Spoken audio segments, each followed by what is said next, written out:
Remember that giant poster that Apple put up in Las Vegas during the recent Consumer Electronics Show that stated what happens on your iPhone, stays on your iPhone? I'm willing to bet many at Apple are trying hard to forget it right now as news breaks of a vulnerability in the group functionality of its FaceTime application that allows users to eavesdrop on the people being called, even if they didn't pick up the call. The shockingly simple exploit works with any pair of iOS devices running iOS 12.1 or later. The bug lets you call anyone with FaceTime, and immediately hear the audio coming from their phone, before the person on the other end has accepted or rejected the incoming call, according to Benjamin Mayo at 9 to 5 Mac, who first broke the story, and adds there's a second part to this which can expose video too.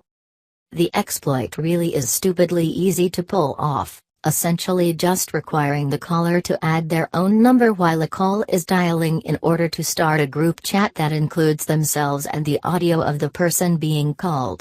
It doesn't matter if the recipient has accepted the call or not, all audio captured while the iPhone is ringing can be heard by the caller.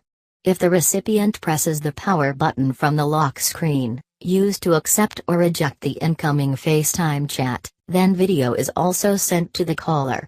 One user, @Jessison, tweeted that if you join the call using your invitation on another iPhone, then you also get the video stream despite the call not being answered on the destination device.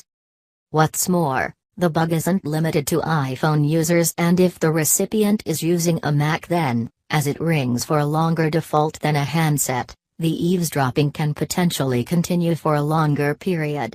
This is particularly worrying as a Mac user may well be away from the device for a long, certainly more so than we are from our smartphones, and during that time anyone could be listening in on whatever was happening in that house or office.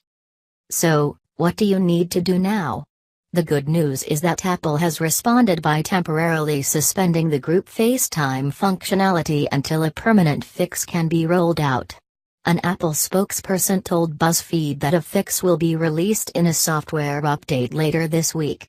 However, there have been reports of some users still able to exploit the eavesdropping vulnerability even after Apple made this announcement, 9 to 5 Mac being among them.